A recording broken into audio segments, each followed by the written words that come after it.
Friends of Ken TV and I think TV ashefoni na akwaba shonko enfembra showdown jumedi sumeje disoba de another room masabre de eya de wobia eho eya nkasanda ne de kaya wo hwe showdown a mesha se obe subscribe to the channel e de ama be share video we ama woni ebire odo so share e de ama obi fofo na se ne da ne de nyira no ye di juma no agenche biara wobia no wo so wo de afa comment section na say e de ama me ende de amatina video mu hade ebusia nsem no ma bone bede ankasa mede esomo NPP amanyoko no eyade asisi de wo mbebie de atuma de ama obia wa wani je ho se obeba ba ye flag bearer ede ama NPP amanyoko no wo mo si akwanya no ewo hono ma ubetimi aba na wonso waba be peke wo forms kwabene Japan so akasasa so ena sabre ya menemo kase de chesese de ye mampeni His Excellency John Dramani Mahama Babontembe ka se eni kwan se wobia edi gold free on my Ghana etu kwan efree akopie mu obi memu sabre de chese gold board wo mu ehim wo mu wanga se san se gold bi aba beka wo mu san na enkrofo ne try ya se wo mu di bedwane Kennedy ohene Japan so akasa na ebusuane nsem okan ye ne de enye easy enya asem keto ne matena ha no mepense ni nyina mu ede amam hana ATP so ede newspaper review no ebeba besom na se de bia me kan say on Mondays, Wednesdays and then on Fridays na ya na me ma communicators ni nyina no akwanya no no ma ba be ka me ho e wo fidie mu hanim se na eja de ekoso o my Ghana no ya twetwe nkomo ede afa ho no emre ko ne nim na ya de o be ba betena se na eja de ekoso e wo my Ghana nyina no ye ne wo mo atwetwe ho enkomo me se mo mre na me ko straight na me ko dia da jese sabre kwabere Japan e na e kasa na nsema kwabere Japan edi tu dwane se wo sisi ane de wo hwe candidates ahodro a wo mu gira in the ticket of NPP se ye fa kokromoti no ento aba emfama wo mu no wono kwabere Japan yo bi agese wo deserve ye papa percent so no e ba ne se ye nshom party na jese wa shom party no nye nasem from 1992 de wa ye de ama party ni ade nyina no o deserve papa percent ne NPP for so mo pe flag bearer jese obetumi abo ejuma flag bearer obetumi ama NPP asa so aba power 2028 dia na jese wono kwabena Japan eyade a jese wo bo ejuma ntino NPP for wo mo consider no na wo mo fa no enye flag bearer emfema NPP party na 2028 nso no wontumi ending kunim emfema party no saso ena NPP amanyoko no sabre de ese de medi kankan no wo mo presidential primaries wow pese ukofa forms ni ade no wo mo bie ede atum de ama obi biara nrada ena chese Justin Frimpong kodua wo no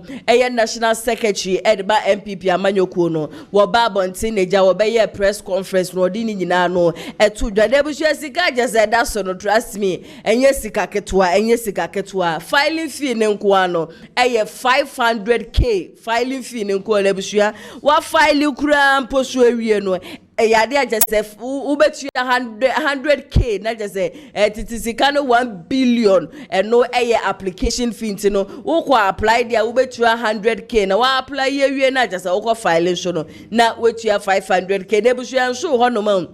yesi ka hudu bi so ho no ma ni nyina ni nkowie no eyade a wo besanso etua na wonim se NPP amanyoko ndie na before ansa na wo mu bebi ekurade atum na nsama na nipa bebre na eka ene se wo se wo mutumi bie album ni mu na wo bia na ni hu bia se wo beso oto aba ni bi no wetumi akwakoto aba ni bi sabre ya mene mo ka se die busua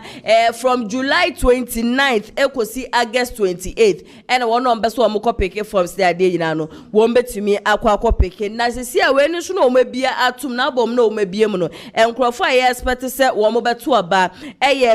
all members of national NPP members ni nyina just wo me part of the conference na eja na anu ade ko hwi sankrofo ni nyina no ebeto aba saso na all voting members of national executive committee wo mo so ebeto aba ni bisaso na all voting members of regional executive committee all voting members of former regional executives, all voting members of constituency executive committee. Sankrofoni jinano ebekwa kotua bani bi eye nyame yadoma on the 31st of January 2026 na womu eyi flag bearer chese obebua na 2028 inkunimdie etumi aye party ni die. For now ni die menimu nyina di wa dance yese buachi eja akwa kansa se nyame yadoma wo kobisa so na kwabene Japan so akase wo kobi Kennedy ohini e Japan so se wo kobisa so na Dr. Mahmoud Bawumia Brian Champo ene honorable osei ya wedutwum sankrofoni nyina no wo mo aye ready ankasa wo mo kwa akogina delegate emfa kokromoti no ento aba emfa ma wo mo no mo beye flag bearer na 2028 nkonimdie entumi enye NPP amanyoko ni die still na ablekuma rerun of election ebusueko ne wie ya agese ukopiem so akwetia so a na no so de na sha ase agese ebobo ba sabre ya menemo kase de NPP for de wo ma enya eyi nipa agese wo kwa akogina de ama wo mo ba NDC amanyoko no na enipa miensa wo mo so akwa peke eye forms a wo mo so hwese vetin wo mbe pass no mo so akogina say member of parliament de ama akwetia intine said ye 73 ho no me bande beto fom de afri akotia wo mo ba election nyina na me hye mo bosanya de amede be kan me mo me betena ha na mede ni nyina so no aba besom Sisi anonso de abusua menu mienu na di wadanse ese ntokwa emu odi ankasa enka ntokwa jese epeja ni mu ewo boko no I think say maka ho asem I got to a time kra me pem ka kire me say me hwe say de ntokwa na de chi ni ade sebia no we say de sifa ebobo ba na me ameti ye ka me nko ade a anka ye mampani John Dramani Mahama nko wonsi nchen interior minister wonsi nchen wonja wo mo nkunkum wo mo ho naso wo mo bra say obi a wo boku bia ehwere ne nkwa asase no yanya hwere bushia yebetumi ede aye efu esan se sa entokwa ya kan ho asema ye hu dede abo hu ne so still na de ekona enua ena ekona nkura de chesa amafu nsema wo ma beka ne se de wo musifa etwabo eye ye mampeni no ebusia enye izikra na me kasa na me ka kire mu se sa be de okopie mu gold board agese wo mu him wo mu ho ankasa wo mu ani agi ankasa ni nyina no eye narcotic control commissioner ewo upper east and asabre ya menemo ka say 1.7 million worth of gold womo etumi seize achese womo ede ama eye gold board make sure somebody foni no ebeto so ede ama me na said eja ye interior minister no odimu ntintima pa na interior minister kra no ede ensambi etudwa no ka say eye sa gold ya achese ja na ya no fo ye yeso womo ye Burkina base womo edi edwane efiri o man Ghana de akwa mu ewo bi memu no womo ye nipa miensa ena ye grabe womo ankasa na Court Control Commission for grabe womo a chese wo grabe womo a na gya de ye machi womo esantantu eye gold board na gold board honom so de sami je fie na ye nim se wono any penny just woda gold board ano ena gya wono so show mu na picture bi kura wo honom a just won de nani abedi a just ebusua watene ne nsa chese woje ye sa gold measure some day pictures no ebegu so ama me na metiefo na mahwefo nyina no wo mu ehu de me pa chentino ba ne na Court Control Commission in fact ebusua wo mu bo ejuma papa 1.7 million worth of gold and asabre ya menemo kasedie akwa ka eye samije fia wo no eye penny a chese wo da gold board no na these two Burkina Faso nationals foi sabre ya menemo kase shu de yedomo akogina mbra ne ni mankase san se wo mo hyemra se eni kwanse wo bia tebri mo man Ghana gold efri ha eni kopie mu obi mamu ntini se ne ewentie na se wo bu sansem ni nyina no e de faso a se de aban we wo mani asifa bede no enya ade a wo mo de mo ho e beche mo kra yenko back to Bawku ntokwa ne Bawku ho ensensemi ebusua ye ko back to Bawku ntokwa e dia na jase ye mampeni His Excellency John Dramani Mahama wade nsembia tudwa na nsema wo kan nyina ne se eye ntokwa jese pegya ne mu ewo Bawku ne ade wo besire mpenifo ye papa se wo mo ne wo nkrofo nkasa ye mamprosi ne gusazifo wo bia fo na kodie fengu honom na wo mo nhwe kwan a wo mo befa so jesa asomdwa ye fre na asomdwe ebi ebetumi aba Bawku honom ye nyina ye nim se wo mo titi mana eye na ohene papa jeso tumfo se tutu 22 wapem so and wono any obi anaje say woda no ana wo mo hwe say whatever issue bi anasa ahemfofo ho nsensem biara che say ekoso oboko honom do mbetumi asolve 3 days today na mebetena ha ka chem say ukopie mu na Rugu Senior High School na Bawku Senior High School sudia na Rugu kra de ye shuti nkola mienu na Bawku Senior High School sudia abofra Bawku ye de dima ya kwabrane ejampi kosi shuku ni mu twi ni tuo dibiri mi nkrofo we ye buhia enya asem ketoa na ni nyina no question ma kwa ya na memi bisa pa ne say ye nuanom ya wo mu wo Bawku ya de che ni ade sebia no wo mu shuti amanfuku amanfo no sa etuo na ya no wo mutoto no mwan pa ne hye se ade ne chi wan pa na tebiri me ya etuo ni ade no edema wo mu akwa remember say bra na NPP amanyoko no ewa abem no wo mu ka kire yen sem ye mampani dada na se yen fan say ye vice president dada Dr. Mahmoud BAWUMIA wono na hyehyɛ saa ne ma we nyina chisisi ano Dr. Mahmoud BAWUMIA wonye running mate wono so wonye vice president wono so wonye president inti still na etututu a se ekoso ewo honom no wahe na hyeche ade a ye mampani John Dramani Mahama wa condemn ye etututu a se koso ewo na Rugu Senior High School ene Bawku Senior High School bushua mesha so obeka me ho ne yakọ na yakọ akotie ye mampani nsem no abasisia to appeal to our brothers and sisters, Kusasis and Mampusis, to give peace a chance. We cannot accept this current situation where students are shot in school and killed. We can't accept the current situation where teachers, public officers have all run away from Bawku because they are afraid for their lives. And we have giving the mediation efforts to Otumfo, and he has briefed me constantly on the progress that he's been making. And we are almost there. And so the current fighting and killings can only be done by people who want to derail the mediation effort. And so let's give peace a chance. But as the army has announced, I have directed the army to move from peacekeeping to peace enforcement. That means they are going to be a bit more robust with anybody who is involved in criminality. And so let us give peace a chance, not only in Bawku, but in Nkwanta and all the other places where we currently are suffering conflict. Your Majesty, the values of unity, patriotism, and compassion are more urgent than ever. We must resist the forces of division and exclusion that undermine our shared heritage. Your Majesty, Gonjaland is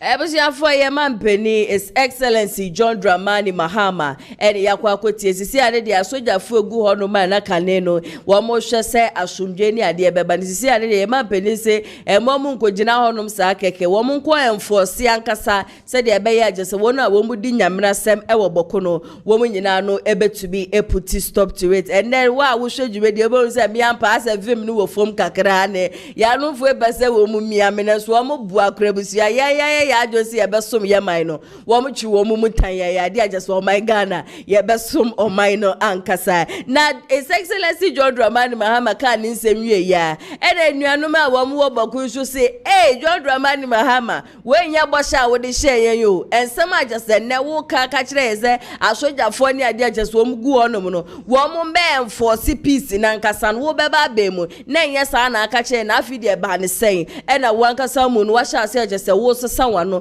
nema wo mu kogina so ede kokromoti no eto aba ede ma NDC amanyoko no wo mu is looking as if say yade agese ye mampeni His Excellency John Dramani Mahama wo ye ama wo mu nsa esifo video no e wo ho no me no so meshe so be ka me ho ne yakọ na yakọ akotie eye mmemme kuku dama wo mu wo Bawku agese ba ko de wa twe de tetefo na gasa de esi nanim a wo say His Excellency John Dramani Mahama we di ho ya papa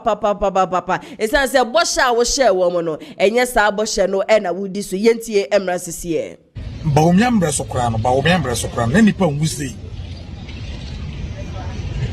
ne data ngwa na ese NPP fo na e manipa yere di bokunkum na ekoso enti ye to ma endis abama ye ama ye ho atoye esa to ama endis kra ma endis bakra ma asaye west where the whole Ghana present why are they na de oye maboko form oya de pa ye ball baso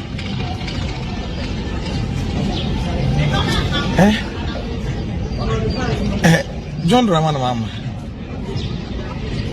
men ka kana fo ye boko for yi jimi fo em fa say NDC fo NDC mine ye boko for nye jimi fo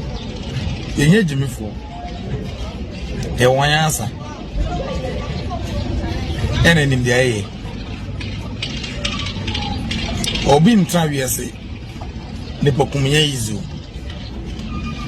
ena obi zu en sina dwen so bekun obi o en so ba en so fa na sa NDC for time na mobile some boy rally no nya sa na mo kai ojo mama oba boku na ba fi one kan so the soldier be ba for so my akọ chief 2 o'clock go one kan sa o ka try say yan to abana ma so oba asundue beba boku na your mama ara we fi sama o kan ya na enti na o ka sa sama kire boku for say ane de oba for say ese a umpe asundue bi mo oba for say asundue na ba oba for say san asundue na ma chief no mo pa mo 6 to 6 asundue ma boku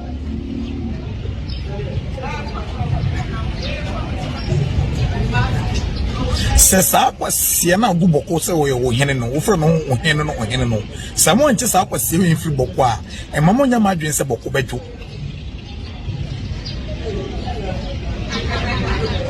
anye soldiers na wo be guboko no ananye soldiers na wo be o chef no be ma chef 6 to 6 no era ma boko da din o anye no be ma boko ada din John anye sa de na ma boko da din open mo chevu 6 to 6 boko enda dida okay wa ma boko 6 to 6 na wa ma na lero 6 to 6 kuma na akra wo ono the house de mo ma 6 to 6 so ko sa for one busu for I don't think be for money ba bia no kura na dan so mo ntimenka na mo force ni pasa adai ako ai bawumia mbre so kura na nipa nwuse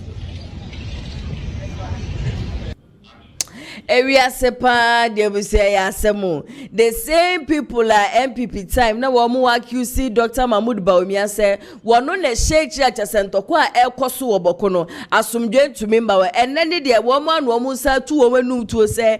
time na jese Bawumia kra ye vice president no na de ekoso wo boko ni se de nipa ehwere wo mo nkwa no na entesa the same people ambre bia busia no mo ba hye Bawumia no these are the same people and de wo mo kire say ye man ni John Draman Mahama baye enipa ehwere wo mo nkwa kra sin ye bra na jese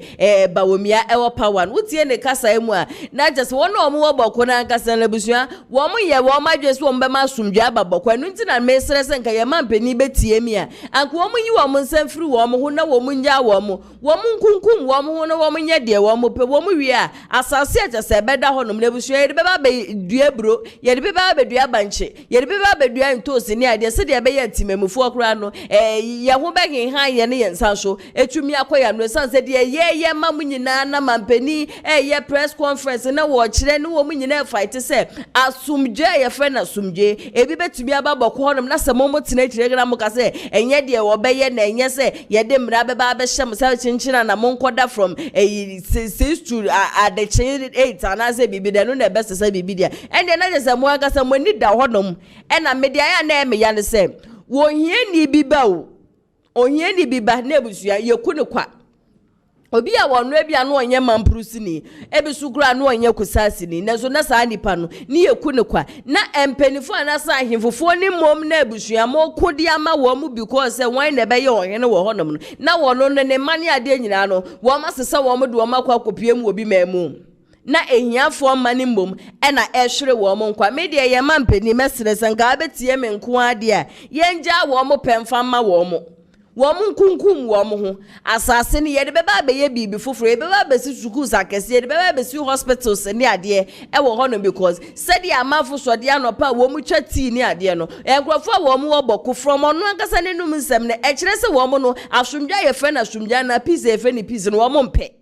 Inti sende ye man pedi beti edia wonja wo mo pemfama wo mo ke na no tu for kura no e ma ne mfa ne hu kura mfa nwrewre mu biom wo mo nya de wo mo pe when they die we are going to use that land for something better. Yes, shekwa ye befa so ye be ma asumdwa aba ho no na kwabra ne so atwe ne tetefo no de esi na nebusua se bi ensem hunu na na wo ka ye santen kwa ye ti akode na chese kwabena Japan 3 days today na chese ja wo lunch ye se nyame ya adoma wono so ebeba in the ticket of NPP amanyoku no wo beba be pick forms wono so begina ye mfa kokromoti no enkoto aba mfa ma no na nanse ne nsem ya wo keka na me mu no kura nebusua medwe ho amentiase me betena afidie hanim say enrada na mekasa the same kwabena Japan okotena one of the media stations so anu okasa wo kiresem BAWUMIA eka hu bi na ma NPP amanyoku no eluzi 2024 election entina ma omo nsanso kura no repeat BAWUMIA sanse bibi papa bi eno hono ma betimi afiri BAWUMIA mu aba me hu ono ne one of the media stations so interview bi sukura wa grant e bi san say in the year 2024 say no di BAWUMIA chi ya campaign ade nyina no edema BAWUMIA no afide ba ne say no apeso oba no so the moment I just say obi awi ni nko ade as MPP mra no our right say obedi nipa na chi no be campaign ade ede ama nipa na mmom na nyese bia BAWUMIA dem sonko anaze bia BAWUMIA yo obi ajeso obetumi aboa party na ntu no kodi na chi debe enye no kura but said ye wo ye patriotic nko ade nipa wo beba begina in the ticket of MPP no our who right to say wodi ne support better na chi wono aso na mre bi obetutu bi de man Kennedy ohine Japan say Kennedy akoka say in the year 1992 just say wo ko donate ni 3 billion bi ye de support MPP party na wono aba ye ebekesa ye ne ade na nsema Kennedy beka ye nyina no kura bi enimam Kennedy nso ba abonten be responding ne say abrantie wo ya ye ungrateful anka say say wo kura no wo ba be ye national secretary de ama MPP parties that time now to wheelchair mu me Kennedy ohine Japan na mebua wo na amafo kura mpese ye be campaign ni de ama na so me news lo wushu ye ne ade ne ye di ye na si fom ne ye bo mo odin a de ma wa fi die eniema me ma ye na me ka no Ogwabena Japan wo se twa ho no wasa ba be ka se sa ne ma na me ka se me ye nyina no no kura bi anim na enne so de busua fofora je so de aba betu dwa no enya asem keto so no de ni team a che se eda ni juma wo bedi nyina so ne se NPP going back to our roots and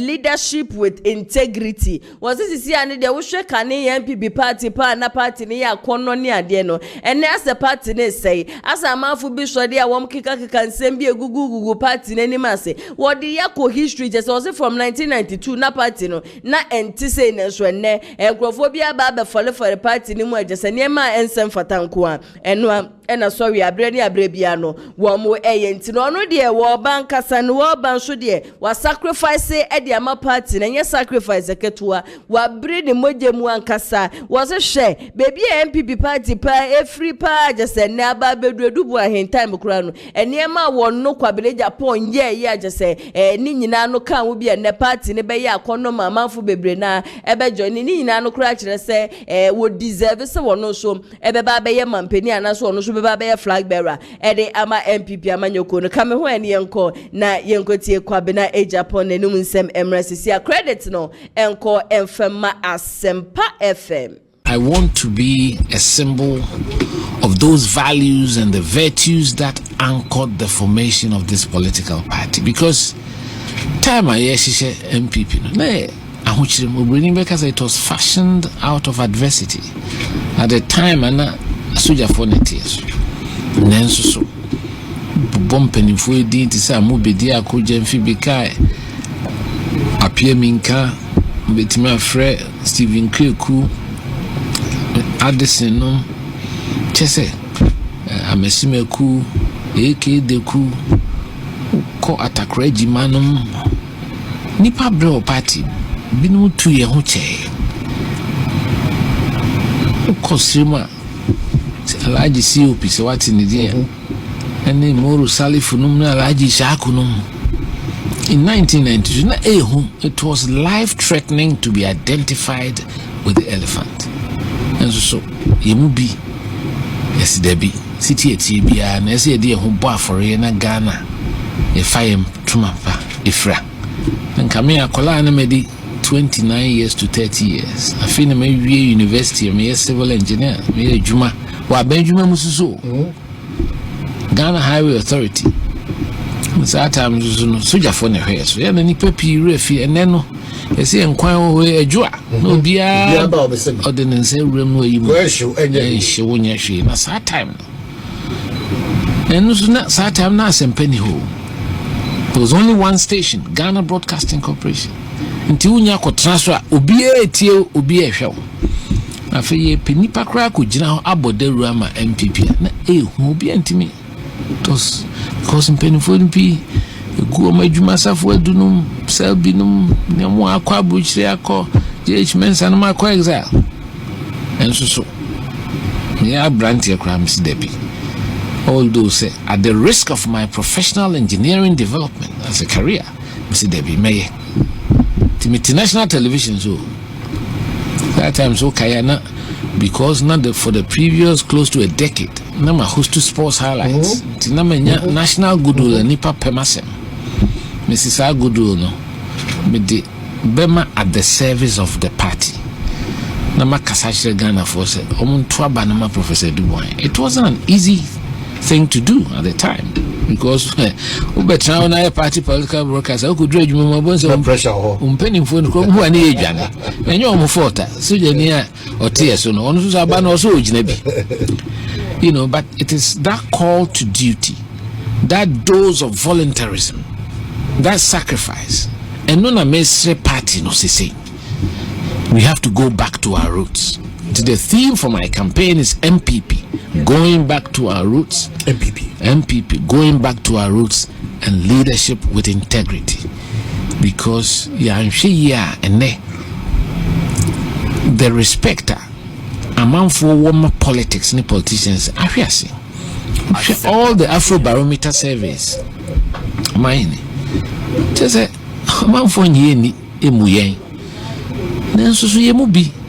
Ya sumo me ya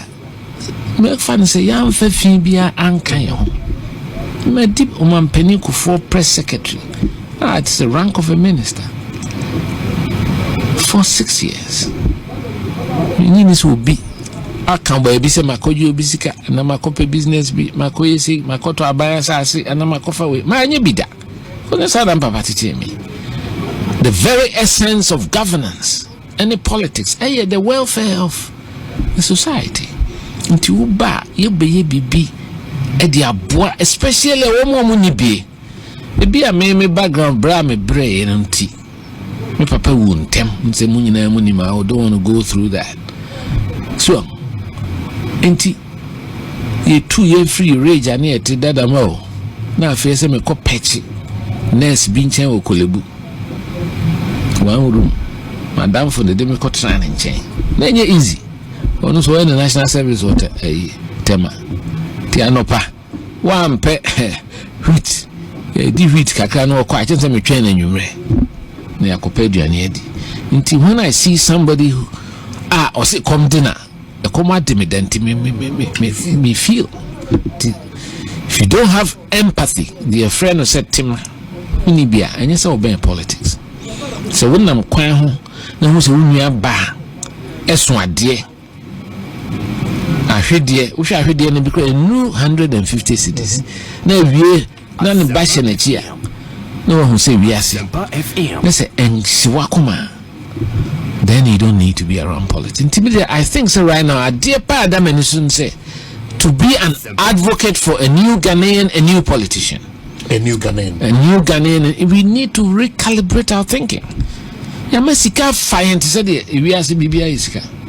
Sika so it can't buy you everything. Hey, Sika dear, you'll be anka Sika. No Cocas says, oh, come on, be on this cano. Be a minisika says, we hear me. Yanko Sheme. In a way, despite the fact that I had been ostracized for 10 years from my own party. So, Nenso, Yami, Kwan Kakra, Nyansa Kakra, now Nemuna Bo Bra, because if we are so we will be we are modest. Prepare na live beyond your means. Adia ha Ghana, both as a country and the individual level, we live beyond our means. Engineer KWABENA AGYAPONG ena sabre yakwa kotie ne nsem ni nyina no aba no wachire chesebere a wabre wo party ni from 1992 edubu ahen time eni baby a ne party no aba bedru ni nenti e wose Ghana for moma na kwanya no na wotumi ebeye mampani e wo krom hanom so wose so obi peso ye politician na se nipa no wuhu se unua bi wuhu se wonyonko bi wuhu se wobi eso ahwede anase hwebibi woni tiri so na se ne ba hye n'echiri na infifre nipa no na just ade na so no kura no yenton emfama na se wenya time bia amfama sa nipa na then you do not deserve say obeba abaye politics and then o mama politics no ni nyina no aba abaye sika bi obi beka say bia wono KWABENA AGYAPONG woni sika mponti and work kan sa bentesa he deserves it and na ni moto ne nso de abusuanya asem ketwa was the NPP going back to our root and also leadership with integrity na just no baby party na gasa mu ne just leadership skills no ade a just abo wo mo said the Johnshaw abo ondo akokodo ntino se wo onya sa akwanya na no abaye mampani de abuzi o se ne ma de wo beye bia ngasa se medical so aka chem se sisi ande NPP amanyoko no wo mabie e de atum ntino wo pese wo beye flag bearer e de ma NPP amanyoko no from enam ne mo kase ya ekosi 28th of August wo betumi akwa pick forms na before ansa na abeko no make sure say ukura 100k esa shu ekura 50k na say 150k 1.5 billion ebusia trust me enyes ka keto make sure say ukura sasika no ansana obekwa akopeke forms a wetumi akwa pick forms na ba no KWABENA AGYAPONG kra de ebusia say me amaka me say in fact me ya say KWABENA AGYAPONG wokwa akose say 1.5 billion because me no mienu di one dance yenim dada we ye hia wo bi say wo be ba be ka che yenim say KWABENA AGYAPONG ade a wo kopri wonya Asɛm bi wo hono mabusia ma ye fan wado I think that me social media platform ba so na make na msuo e ka me nko apa de anka KWABENA AGYAPONG anka one choice e bi anka obenya e bi na national secretary anase bi national chairman because wutie ne kasa ye mu ni ade a se wonim se de obeye a so obeka nkrofo abom ni ade enu say wo launch ye obeye like onya akwanya no obeye flag bearer ma NPP ade obeye no okasa edifa alankojo chairman who say party no was so be to me Bawku na so no onya sa akwanya na alankojo chairman ten na we free party no makojo join movement for change no ade akwan bi ono kura befa so bi aje so obehwe alankojo chairman ten de aba party no ade obeye inti ne kasa ye mu ni ade na so this man at least you deserve it as national chairman and bad cry and then people would have rooted for you, people would have voted for you, but see ani de me no nim dada ye nim say akensie no it is between Kennedy or Hini AGYAPONG and Dr. Mahmoud BAWUMIA. There is no harm in trying. It is okay. I am so happy say what try. But what try back one fa what try me and one fa oh some try be emfa mean to mean that mean to mean channel trust so one corner man for ebusia emfa akensie no apart from Kennedy apart from BAWUMIA nkrofo wo mo ka ho ina wo mo hyejama wo mo ma akensie no emu ayede wo 1.5 billion wo ma ye mfa nkoye bibi papa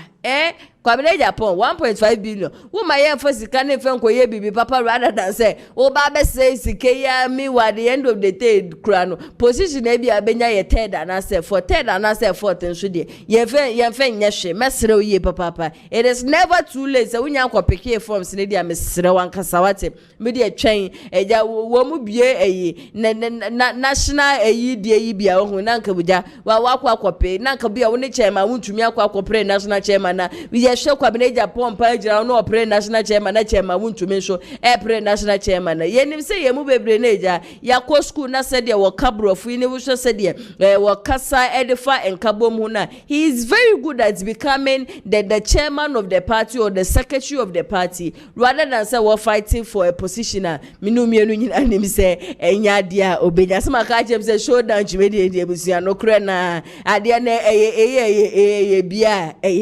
Kennedy or Hini AGYAPONG so sabre ya menemo kase busia sisi ane de ono atu nanum tuom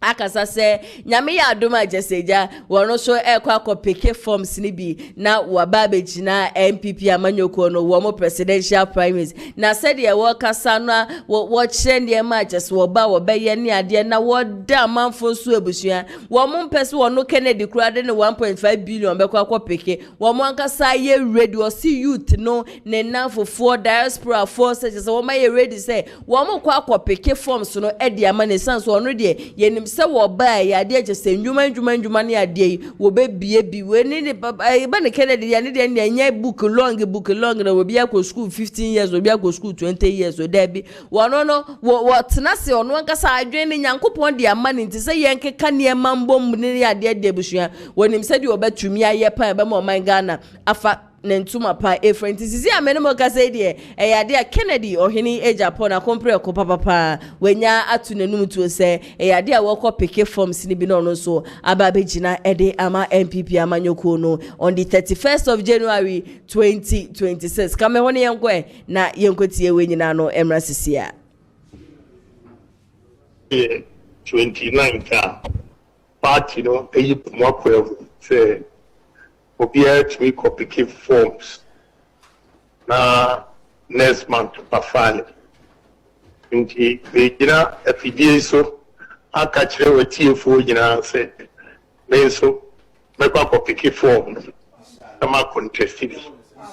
na mesrebo obaye ejumaden apo me ho dawu ama Ghana fuati Ghana fo gina sufre me here can before or tima or do a humobro a shedanum bra will be yamon.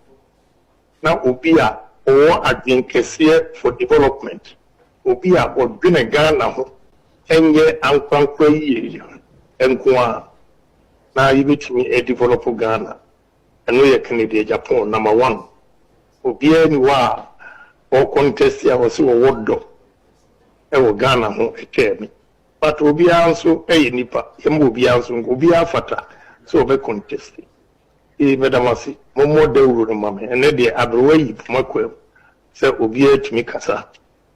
e Miami radio station mi general manager birthday de matuma no mutio se yanso be kwa ko fafo na eni je se me wo se group youth group MPs and yina obia so okofa forms no amame obia so okotuaka nije kesi eze emrantie akeka ho abom no so omo ankasa ekopike form na man because omo hope ewo mu se men matimi ede enwuma abagana abeti unemployment so na self gratify me da o masi kura se wonya gwempa sa wo me ho MPs in Swafre, so Musubitia, another group in Swafre, Musubitia, Obia Subitia, Mammy. Lawyer, Honorable Ken City Media, yes, so yeah, copy, a sick cry ready, Dada, Ekuta Abbas, and T.P. Kennedy, Mati, Medawasi. All right. Yes, so yeah, that's it. Papa, and no, Honorable Kennedy Ohene Japan, the political disruptor. And yeneno edi enkomo in fact o say Kennedy Ohene Japan utie ne kasa ye na the number of people ebusia wo ma ye ready nkrofo je say wo mo try wo mo possible best papa say wo mo be peke eye forms ne kra ede amane neja wetumi aba be contest na wetumi aba ji wo man Ghana ede esi ho no ebusia enye asem ketwa kra wo sha was even MPs ni bi kra no wo ma ye ready say wo mo be man sa akwanya no wo mo adu musika ebe kwa akopeke ede ama wo mo said ebe ya wo betumi aba begina na eba no NPP party na de bia meka se enkrofo a wo mo edo Kennedy Ohene Japan ebusua enya asem keto we have people who genuinely love Kennedy Ohene Japan enya asem keto anya febedi agro ne ade they are already say ne Kennedy ekopeke forms na say delegates man akwanya nko even the team emofo kro mpa so omoto aba edema Kennedy ohene Japan enye easy sisi an baby e Ghana ye duru no eye show work no be say show evidence we do evidence to honum so okay me ye say my say ntin me be ye mampeni a me nyan ye mampeni mpo no ene ama say na my na me be ye mampeni a just imagine the things I am going to do for you una this evidence na to honum a ye nyina ye hu say you deserve it and sisi an ye show no mu gina so a wo bie no honum obetimi ede ne ho a compare eye Kennedy ohene Japan. I think I saw one comment on Thick TV na nipa no ka say Dr. Mahmoud Bawumia was the vice president. If I compare Bawumia to Kennedy ohene Japan on the number of companies and I say Njuma Hodra Kennedy ohene Japan it doesn't really add up, and I was like, come on, I don't know why. Excuse me, I am sorry to say, but you are acting very daft. If someone who was brought from the bank say one brand one show my Ghana economy so na nipa ne buy and we fairly poto na ye kana say waka chem say he was the vice president, so I shouldn't compare a vice president to Kennedy ohene Japan who is a businessman. If as a vice president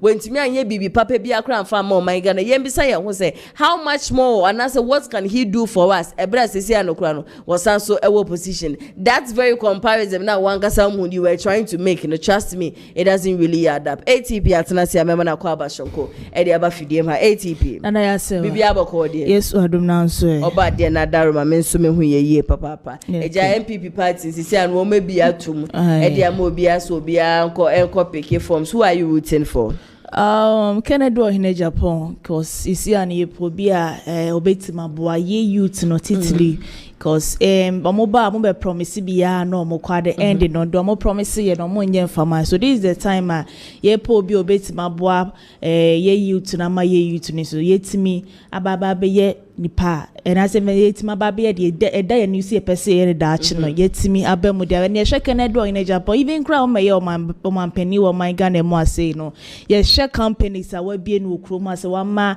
youth ni bie adwuma omo ya ye hu ni se so be ye o man penny a obetima ye more than that edi amayenti no me de Kennedy ohene Japan na me tro me support nyina edi man and always be me bon pa se nyakopon de waka ne de no waka nyakopon mo ano na wontimi emedi enkunim ewo 2028 about why baba beto no. Okay, now just ATP crowd they were graduating no crowd and that's what no be flag bearer na eja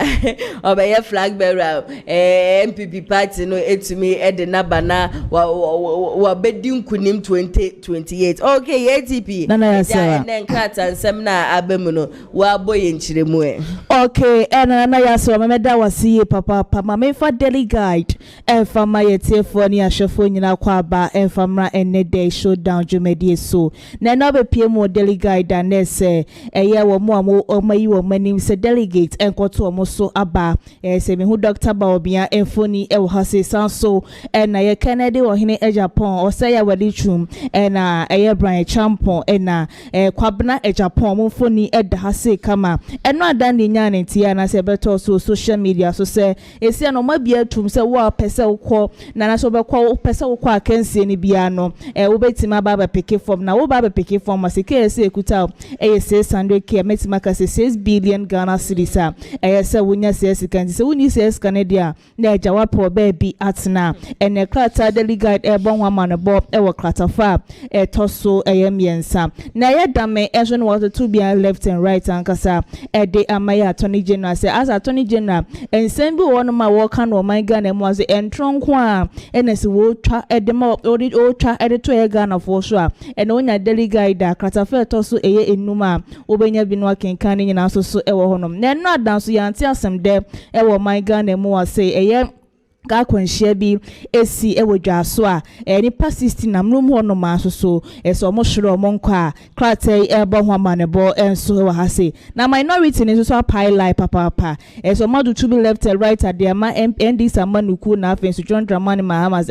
na mo benyina na mo kase mo be tax ni nyina de afro na we kozi mo say na anu ada ya to forcing ebe kinkan ye budget yi de ma ya ise mo di new tax abai so mo to be left and right say o tax ase kra ye hu de course ne yesi a new one so aba no mo pese ye ne de ne kratai enso ebo ho amanebo enso ewa hase na eye edubu aheni ni case ya ewo court no na judge is wotena na asem ne so na wo ka kire eye police for ne se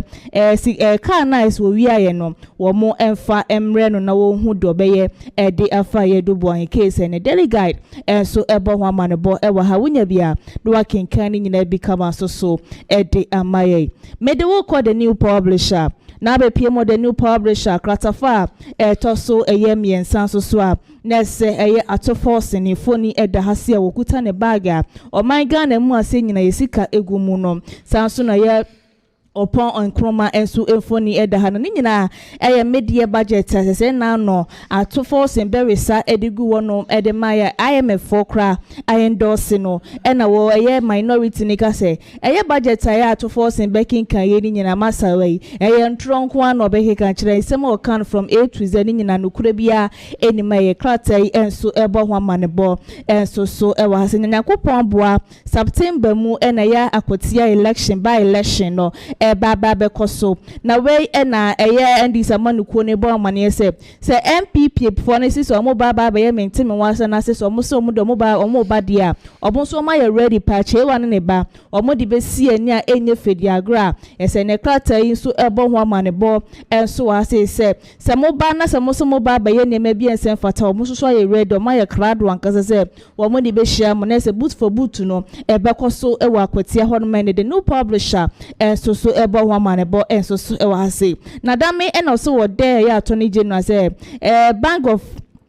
bank hu sika hesa beto social media ye 10 million Ghana cedis no a wo twantro e wo ho no so wo there ne say one for evidence and famra bonte ne the new publisher enso ebo ho amanebo enso e wa hase me do kwa the chronicle na be pm the chronicle so a na se kwabre Japan ni phone e da hase kama waji ni suit and afen so abo ne red tie kama no yi nanim se nyakopon bo delegate enkoto ne so aba enrada do be se nyakopon bo na se wonya opportunity na ne ma obeye abo NPP amanuko no manga so wo de betu eja edemai na we na ba kratai ebo ho ama ne bose wono no ni pa obetima boa ama NPP amanuko na timi edi nkuni nyakopon bo 2028 ene kratai ebo ho ama ne bo enso ewo hase na ba kratafe to so mienu ene miensa ewo ye the chronicle na se Brian Champion ni foni da hase kama na nyina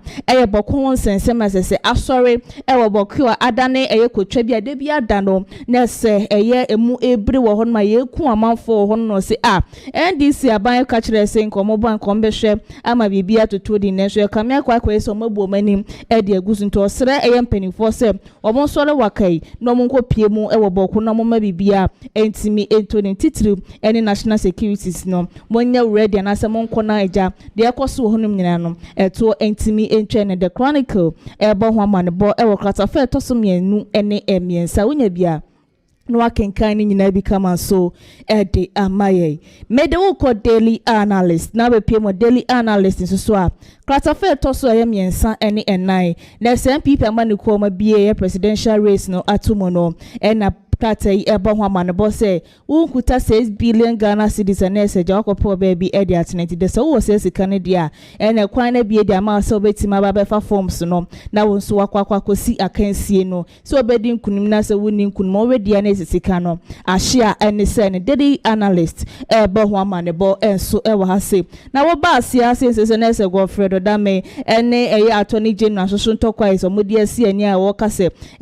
Godfred Dame kase attorney general say entronko na wo twa Ghana for no so kratai ebo ho amanebo enso ewa say na this week ya yanti asem de na kopie mu ewo ye pure FM na say eja eto ho no ma na akwa ya rehosem ye papa we na ye GJA ye kwabradwumfo ekopie mu ho no ma sese ewo di nkrasasem ekoma wo ma wo wakwa promise wo so obehwe se da bia studio no mo sanso edi besi ho no mu bi na so wo no ma wo wie ya pe na eye Dr. Kwaku wotin enso ene nikohia no woda na se efa de wababa ye edi ama omo no ho ene krata nso so ebo ho amanebo enso so e wa se nti unya kratafa eto so eye ensia wobenya bia kenkan abra wokopie mu wo eye studio ba bia ho no machine no e na afenso kratafa eto so eye enum so no bra wokohia Dr. Kwaku Otene so eno so wobenya bi no kenkan ni nyina enso so e wo ho no daily analyst bo ho amanebo and so ewa hase ba me fa ko delegate na be pie mo delegate so a na se NPP amaniko na atutu bi left and right and kasa de amaye NDs amaniko ni nyina eye boko won sensem asasa akanya ne ho bie ma akoda ne ko twa da bia da na emu bla yeku amanfo te se enkokọ ewo honom no mo kase ebra na mo wa ba mu ne munim de NDs amaniko no ekaye na so NDs amaniko yi eba ye die aso mo toto o mani awe mo pese mo beka bibia edia phone na NDs amaniko bre so de se ye kamia kwa se airtime kra enti na NDs amaniko ensore woka na be pie mo delegates dia na se NPP for na to be left and right and kasa de amane eye NDs amaniko ni se mo na mo kasa mo ba mo be ma asundwe efre na asundwe ababoko dia mo hyase na asundwe emra hon ma any delegates bo ho amane bo enso e wa se na wo ba asiase enso so na se minority no eno anu da yes ato forcing ebe we say media budget no e de go honom e de ma ye don e na minority ne so budget sia mo de ba ye de say kasa ade e bon pa de e bon kan se ma obeka yen kwa de ntronko anu atwa man Ghana mo san ko na mo samra bi me the delegates e bo ho amane ba wonya bia no akenkan ni nyira bi nso kama enso so e de amaye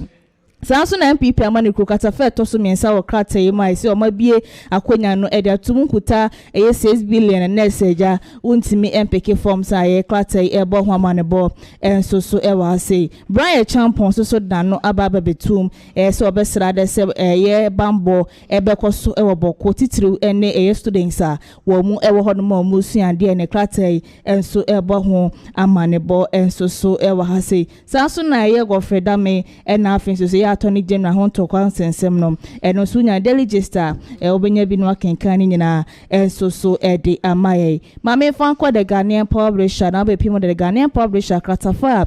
toso watching so anes Oliver na afin so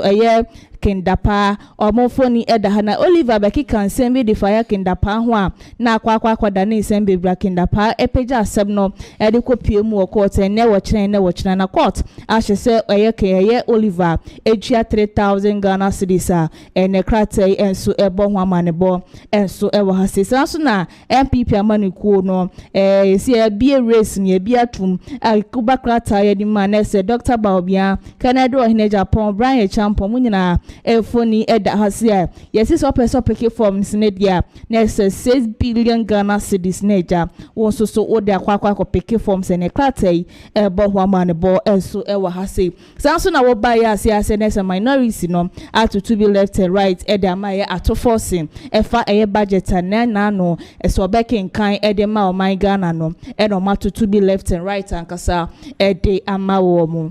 Medewo ko daily graphic na be pie mo daily graphic a kratai bo ho amane bo se abanye dwumaye form o my Ghana mu asade bia da omoji student leave so mo kwa amanone akwa kusua ade no bi won ma woji be 3 months ni bedro na se wo twam kura ko 1 year e no mo de nhye bi ababeto se sankrofo ni nyina se 3 months abeja na se 4 months na abeji na se etwam akai hu se wo ba wa appointment no ye betwam e wo my Ghana mu ase ne daily graphic enso ebo ho amanebo enso so wa say minorities so matu to be left and right ankasa de amaye NDs amaniko ni ato forcing na media budget o de ba ene so krata no ebo ho amanebo e krata fa to so dunkuno wa say sanso na ye ADB say from January abesi ene no o matimi enya profit 30 million Ghana cedis ene krata ebo ho amanebo enso wa say mame found the custodian fan sorry and krata ni nyina so na krata fa to so mienu nurse Oliver ne foni eda ha se woni Kindapa hon sensem no kratai enso ebo ho amanebo enso so ewa asesa so na minority no so matutu bi de amane eye NDs amaniko efa eye budget or one day buy say budget di the Ukrainian yenum ne tronko na so mucho man Ghana no eno so krata yi ebo ho ama no bo na wo ba ase so a na say NPP 2028 race no omo amukwa akogina say ye delegating koto omo so aba no nyame aya dom ema yesi ye bie eye ekwan na tum so obi bia pese wo ko bia no wo betimi aba befa form sa ene krata ebo ho ama no bo say wo ba na say wo kuta sika 6 billion Ghana cedis a enye sika ketwa enti no wa wo sika neja watimi akwa forms na akọrin so a na say 6 billion ni nyina na say ayekwa edi amos na ya say wo me for the custodian enfa sorry krata ni nyina so na fa de aka nyina efa to so ma yetiefo ni ahwefo adane de nyina wo mo jebre eti kumase online TV Tik TV na face friends of Ken TV. Okay, hana ATP meda wasiye papa enfa scan de nyes kaketo eno ntina say kwabena Japan e me yakakra sister 100k and 500k 6 billion this guy ATP money for the week into who was going na ade wu base unu mo makuma mu. It is okay to try. You it is allowed to try. Na Kennedy kura na busia obi be say ye hwa said de ne executives wo mo ne bia wo mo ye adade de nyina ye ka said wo mo ye nyina no. It is in favor of Dr. Mahmoud Bawumia. Inti Kennedy no kura no obi be say ni odi no di fame ba Japan de just say kwabena Japan eniodin bi na say wo person wo ye no di fame but sister who was as kana me de mekos wo asere ye baba say embese no MPP hu ade unya intino feye bibi pa na do monti me fanya hwe eja mo family manager me fan ko ye bibi 6 billion ode fa 5 na ma me 1 billion okay ATP mama nda wasiye papa ebsia hana ATP ena ede ensema jesen eba won krata mu no wapensen ni nyina mu ede amaye enche kra say Jeff NPP communication team member saso no kofu kebo ahe wono so chairman of communication directorate Amstead ede my NDC amanyoko mu nyina no ebeba betena seneja ya twetwe enkomo ede afa wo my Ghana ho mu enu ada mu showdown jumedi ebede nsem bi beso mafa the late that the lumba ni wo no ho nsensem ni ade ne busua penin nsem bi ajaso wodi tuja na wo kire se that the lumba wu ye no social media na shokura ena wo mu mpo no wo mu ye na ajasa sansem we nyina akukọ ba ye no na amafo eba hye busua penin se busua penin we de wanya ade kura nsem bi wo ho no ma eni kwan se obeka e social media na show eni ade na ne de ya mena mo kase that the lumba the management team eni ninu abema so e de ensem atudwa wo mo kase wo mu se the branch se ya media ya fo yi bia ewrahye ko interview busua penin no na wo mu nya emfansa emfanko ho busua penin no enkose ne eye na so sabre de se ya de se bibia de na akwa so a enempo amene mo kase ya de se busua penin ekopie mu ewo dade lumba ni fia na ewo enkramante mu eja wo mo kwa akwatena se akwato adwun akohwe kwan o mbefa so a womu ebeye ne ye no credits no enko emfama GH brain na measure so be come on ni akotie ni nyina no abasisia essential for mestre say a year the late Charles Kojofusu on pe basa tiasen no on pe basa ena wadani ato so ye nhwe ema obia emeye basa ena ye nhwe so ma obia enchia nia ekoso honestly emra auto form no amamre kwan so no oyire abusua eyi abofo se omo nkobo abusua panyini eya abusua panyini Victor Owusu amane na nokure wom ne se eye the late Daddy Lumba niaba Faustina one ne moja bako na ose enwumre no na omode nkrabo no anase nkratoa no ekoma busua panyini bibinti omo entimi anko enwumre no omo da nkra kodua mu ha ti anopa no to a dismay central for no bi akọ ekra asabi akọ engage abusua panyini at that time so na mane no enya nuru ho na se nya bo apaye enti yesremo said the amamre etie no Mr. Pon oye die moja one and wafa say Asante omo wa ha enti me pese omo ka bibi to clarify the issue. I said on a book and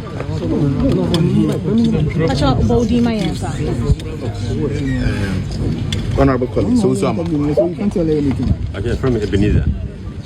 my brother Asante, said here, honorable canoe, and okay, Lumba, and my brother. Now, your first mind, say, on fan, signing, quite a memory, course, for your this year. Idiakunya, Lumba, where this year, say, you know, there was a delay. And there was communication cover. Na Yabusiano, Samoka and Ra,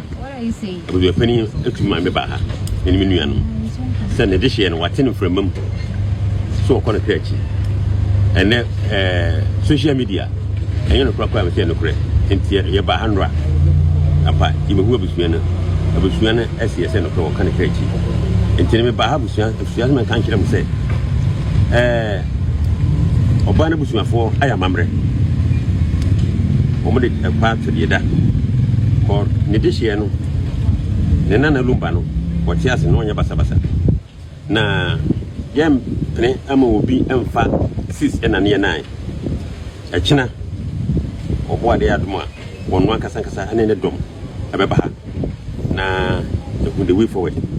na ye ntotoye ene na wo tweda ne nyina so no so pani so awo abusia ho ko so free Asante Mampong sutamam se yo ye hene awo show tumfu ase yo akofo no awo ye hene awo cheshin sutase ana sutase ahye tumfu ase enti wo se follow protocol no na ye de ato de da enti semu otibi afa enframam sese ni se ya yabusua na sebe ye hodo na kodo fosusu a minua no onso nya basa enti memma social media ayi we say obi a paso adan Asɛm no say bi abusua no ene ne yire awonta wa bia no enye no kure Ebusia for the late Daddy Lumba and Ebusia and Sabria Menomokase Yakwakuti woman Sema Bantino said na report and then Namabe Fontaine time Fidiene Sona and the year no and Fabubia and Famada the Lumba Busia for near the Chas and 70 na Bubruja no almost ye papa say Daddy Lumba de Oyobia just say one pair basabasa yonte nyebra wadan the benkum so and I just say Yakwa Kaka can send be just say Bekwa for Enimguasiani Adini. No abasabre ya benemo kase de babejafo wo menya atenase ane sa memo makwa abashonko de abasho da jumedie so mama munyina akwa aba that's bibi aboko de me adaroma isha na che ne nenso pa nkeja wasa wode wo honum na eja metumi etu bi nso na kokodi bi achechiri mi kafra eso kwa betena wachi ache asemo betena wachi ache pa se ne ja no mu ya so nko mu be mia me se de be ya nkan de me cancel ba me so o mu bu akura de ko so o my Ghana no na ya se wa de me di agro okay KY bibi aboko nyame adumo bibi aboko o sha se say na se de o mpe kasa o na kwa esense busia ye de battery ahye di mu nyesa akura ase mbokon tokwa nsense ene na ase ya boy ya de amana bo me ya repa nyeyizi eno ase pa ehwe president kasa na ohra utimi se awon se agu ne pa awon se agu no ya na eya enu ntine ne ase amama yedi se wote oman mu ana wote ba bi na se ntokwa mentime ho ase ekoso a ya na ya pa anye bi se ne me bi ayetimi ya bepi mu a se wa ha makumu ha na ntokwa ekoso na mentime ho ase me kwa kanya ne se bi ne nyina kabana kura mada di ya na fa ba bi ne ya na ya asefem pa okay yan shati mami bi say ja wa ba na wo position ne ma te sen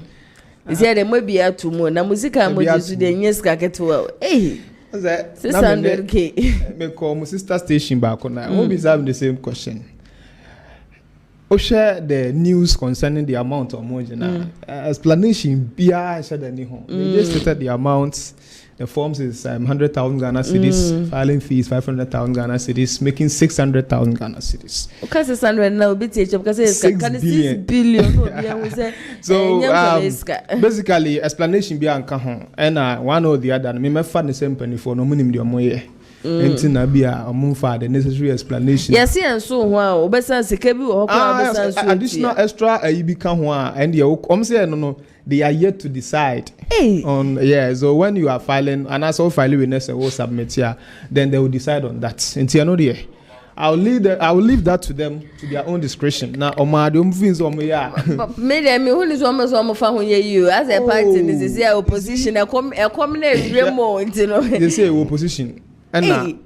your opposition we are wadwin so before opposition when you scared said the way track at them we no bia so they make out say me the candidate hold on na kan na me ya is only why candidate hold on na ade na obi enim say e Kennedy ne Bawumia no kura na say mo pese mo ya na bre be chire Ghana for ko oh jayem Brian Champon so and Brian Japan so is omo contest ni na no to me 6 billion is nyeska bia de mo nyeska bia then mo raise ban for the raising that money me am to e them ka say me no mo ya adwana me bo ba onim say ya no nko be entina me ka say maybe they have their reason for raising that amount of money up to that standard enti me na me say be akosra be 300,000 Ghana cedis bi na ja 3 billion bia but this year na kwa could do 6 billion me kwa me yema she me ba me ne den eja she mbotom ti man fan she mbotom kakra kan me na no ada KSTS a lecture bi so between it so obe contest na meje di say 6 billion de e bo ne hu na sign oh no is he 6 billion no omo no said that just be at the moment na ka so be call rounds just rounds for 276 constituency obebo kase it's the filing fee kwa want me if I don't just obey my campaign so it's yeah maybe they have their reason for that but that's at now menya sure say me na me nyan who reason na I'm sure say the ordinary person no say grassroots person no only reason be there for is that. no sensible reason behind 6 billion I dey cry go for mu be na dodo na kro mo mfa obe to so third obe to so second cry ye hu so mfa so bia wakoto 6 billion egu mesre engineer KWABENA Japan say ne ba na me wontie de me kan me sisi kan no na mo ga so be tiska obi an tiska nwo no obi an tiska nwo be on say sika no kra na ji a ba party ne me the bo party no ho bra enti na mo ba opposition 8 years man to me am babu iska opposition 6 months ya na mo ba ju obi 6 billion dey ayi say no dey I'm sure say enye general secretary neck ni na net na maybe they make your more consultation kakra e be o ma anye mass consultation I believe say omo year consultation to the party council of elders and those stuff so okay boy na no ye na kasa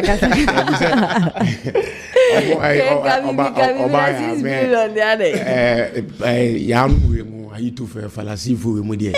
omo de ni momo ba se ye mpesi kan jisika omo ni me ye papa we dey imagine omo power omo wa bam way back 2024 oko tertiary institution KNUST Amstead near here even the political parties na no NPP NDC be fan say tin test common tin for registration say school near o pese wo join NDC krabata ku na wo suapo ni mo no o mo je 10 cedis na NPP for na je 40 cedis no mo je 40 cedis o even no more power mbono say wo pese o beye Tescom MPP ni wo campus no NDC for na je ya kan say 10 cedis as a thing no na MPP for na je for na je 40 cedis if you come mo pani for no crab be complain no na Nancy Kennedy eba KNUST a obeyi ya kan say 200 million eto wo say obi obeso e bia no ye fan register ni free edo mo ne de ye nkase ye ngi sika de ade omuni bia na ya na me na ya na me de pa sempani forecast bi se be ukusu no kla betonam na say wo fa kwati kwan bi so agi sika ana say e de toka akora se be obi be hia kwan maje enti omo be fa kwati kwan so pay sika go mo botom no we akwanya omo be yibi di ama party no nti omo de ya no me nya omo de we nya di new bia we nya de dada bia sa 6 billion omo gi enkosi hwe unhu di omo de be party ni kure ja dam dada eja dam mun sese no yo so gi 6 billion mon kwa mo political party ana mutimi siw adubu ahen court ebe wi ase ko probi na ehun se sika na wadie no ebi afa kuntu na se abedi mo president is here current president ebi hye no ho sika mo de ye campaign ebi ko fa na ho eni so obi anum abaya obi anum na num abai HNPC for eno de ye kan ya na me se we take se kasi ye probi mo a me se me free Tascon can you use me for all 2021? Oh, me grab them in Jessica. They just did it for us. I'm wondering, sir, what no emoji for like I said, I don't know the reason for that. Okay. Yes, I don't know the reason for that. I'm sure you would agree with it. Says 6 billion a day. It is. Oh, honestly speaking, they've raised the but like I said, answer to the B maybe they have their reason for that. For that one. Onim say sika na to be omogeno eno bia no msade run presidential election in something for that one like I said we will leave it to them maybe to their own reasons and then we'll stand by them. Okay, ebusia for mabeja for neja mama wo mo akwabe ye te fa neja ye right topics for discussion mu mama chance here and free kebu ahen wo ho no meja your first topic for discussion no wo hwe said eja wa baba ye ni ade na ye hwe said ye mo beba power nsema mo kan ye de fa boko ho entokwa ni ade kura ma mo kire sese NPP wo power na de bia no boko ho no na ya na eja eda ho no nenso ndc de mobile na bebia asumdwe boko so this time ni de mobile ne je se wo mo ankrasa kura ni nsu se ewu aje se ekoso NPP time ne kura na limited compared to the ne ekoso ewo NDC time ade a entry dan so eden sembia ba wo che se political interference no ka ho bi na boko ho entokwa no peja ni musa we take on that eden Obaya medawase mefa akwanya we so achia Kumasi online TV ahwefo na agibre YouTube ene baby biara mefa akwanya we so na machiomo kwan esonkoso na miwuramu mefa akwanya we so na masere 10 KSTU for say ma branch ma ade nyina phaser menu and so before 10 KSTU president abrantie oba adwuma papa Asante region yenya 32% to ha nyina no abrantie modern boka ho bi adwuma oye no call center ho and na phase say oba for KSTU 10 president minim se mo ma yen hwe nchenchen penifo se yusu ebe no no ya yenye den yen hwe nchenchen yen hwe na dwuma a waye na mmiri bi atwam as communication officer ne o se oba aba som aboa adwuma akwan bokum yegu ho no ono so ba beto aso no madaroma mo ma munyina mo nso ne mu na mo nto aba no emfama no kwan sonko sokora okay oba ya mewura ensemni mu na kakra meka fa ho no na ensemse bi no edu ba bia na mbese me ne politics ana me na manyosem really am mbese me na manyosem boko entokoya ekosu ya ene ensema yenwura Dr. Entry Danson edibetu dwa obi anim se eba security expert ye doctor yi wonimu di pa wabomu tintima yentoto nema fire ho bambon sema na say wadi mu tintima pa nti doctor yi be kasa asem ya na onim de oka empempri na no na se empanifo ka asem bi se enwusie efri ba bi ba se utresia obekọ na jae den ewo ho ena bokuntokwa no ko ha akoye se sumuna so eja no ubehu ni sa aseja na dum hu ne baba na asaka so ebia ntokwa ikura saase ebi kura na me maame ene me papa kura nya nhia mumpo na rekasa akasa ye ba be wo me kwa kubu anya metie from tete hwa na kan so me hwa na kan ba and ɛkwan ɛbɛfa so asa ntɔkwa yi ebesi atwa ase no ohwɛ ne nsɛm a wɔka ɔsɛ ya na political influences ɛka ho ɛkwan a ebi mo ɛfa so giving out wrong information ɛno nso ka ho bi ba me deɛ meka ne sɛ yɛma asomdwie na ɛnyɛ den ɛmmra sɛ yɛtam Ghana asogyafoɔ yɛtam Ghana apolisifoɔ yɛtam Ghana fire service foɔ yɛtam Ghana kyɛ sɛ security service ahobambɔfoɔ no nyina kugu pɔkɔ a still ntɔkwa na ɛbɛyɛ den ɛbɛkɔ so baabi a ntɔkwa ne firi ba no ɛhɔ ɛna ɛsɛ yɛhwɛ ne yɛka ho asɛm ɛhɔ ɛna ɛsɛ yɛhwɛ ne yɛtena se ne yɛsiesie enti yɛwura yɛ asɛm a ɔde bɛto dwa yi deɛ yɛn dɔkta yɛ asɛm mefoɔ ne so ɛyɛ 100% si yɛn nyinaa yɛnka mom wei ɛnyɛ NPP wei ɛnyɛ NDC wei ɛnyɛ CPP wei ɛnyɛ political gimmick biara a ɛsɛ yɛ baabi a yɛn panifoɔ ka ne sɛ baabi a de ne da no wɔmfa nto ɛyɛ den ɛfiri tɔ ɛna sɛ chance biara so ne deɛn ɛso mmuasoɔ enti baabi biara a ntɔkwa yi ɛfiri ba no mede yɛbɛserɛ sɛ yɛbɛhwɛ na daa ne daa nyinaa sɛ yɛde security service for kɔ for ahobambɔ no yɛde ɔmo bɛkɔ bebree naa na ɛbɛhwere ɔmo kra nti deɛ mesrɛ ne sɛ baabi a ntɔkwa yi ɛfiri ba no mommyɛhwɛ sɛ yɛka sɛ peace a it doesn't mean sɛ wadi nkukuo anaasɛ wadi nkunim me sister me no tia sɛ me no mente me ho ase bi si na sɛ adeɛ wei wɔ me na wobɛka kyerɛ me sɛ mengyae ɛma ne nka na megyaa ma ne kaa it doesn't mean say what me so nkunim it doesn't mean say what sisi me peace ni prevail it mesre bokofo no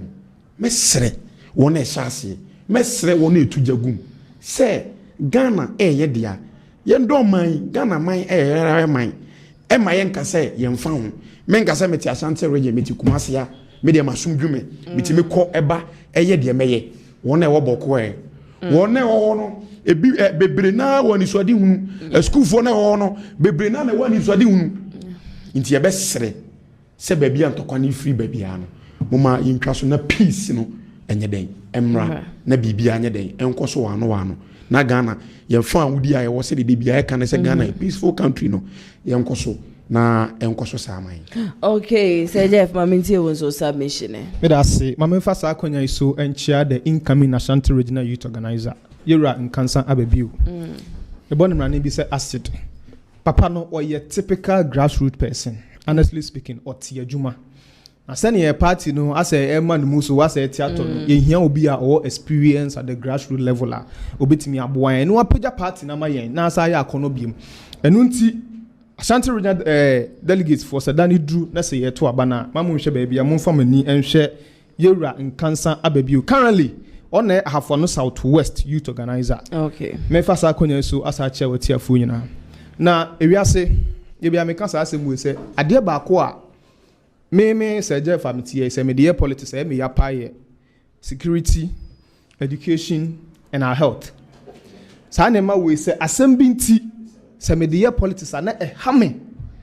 But yan hwa ade bi o asem no se ba ne kan sa na wose ye kan no. Na aboa pese nim se na chi nkase nti wo na ba nka no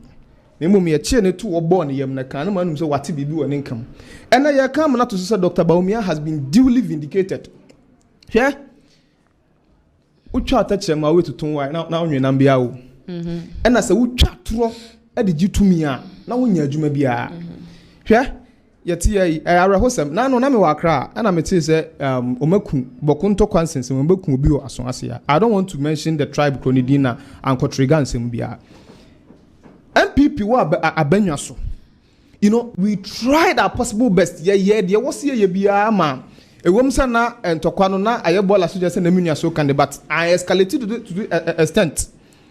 we try security budget and year for the year no about 40 to 50% was going to Bawku just to maintain peace over there. And the action of president they take here no I stand with him 100%. If we can maintain peace, we have to force the peace to be maintained. And if the president is increasing the number of military personnel over there just to keep people on board, they have to do it. Now I sama ya me yade say Krobia so Senkantokwa Sima, one of the safest haven either schools or churches. But Rahosam say hospital. But Rahosam say enra news ametias enra nesu ye cook ye school school campus akukubi. Weekend on Colamians. Well, this is a mumuyo. And ka school for ne de nka e ho na wasan ke bom ho ban atoko that will be the obi se nipa no ko no student no roko school mu a e wasan ke twa but se etimia movie to this extent se e school mu e ko students are it is so uncalled for sabi nya ade a wose so in as much as we are preaching for my share videos bebreu my share press conferences from opinion leaders from Bawku state say politician bi and boy mama yarga mu nyina di so mbe share bo say omo fa to minima NDC for no na betimi aso edi peace aba Bawku ono amu ya hye ne fie enti ade asam na ka kire omo a untimi deliver up to your promise eno na wose me ati ase say santokwa we ekoso no enye political intervention asem because it won't help. If it's about cultural background, yenyama himfo nsem nka. If it's about the new security, yemfa security ne sha abanin nsem na abanin solve how abanin also mitigate issue no or mitigate. Ni enya say you making unnecessary promises now and not ebesa trigger niema. Unim say prior to the 2024 election, because of this issue we call for so by Bawku nsem ya no, and some part of the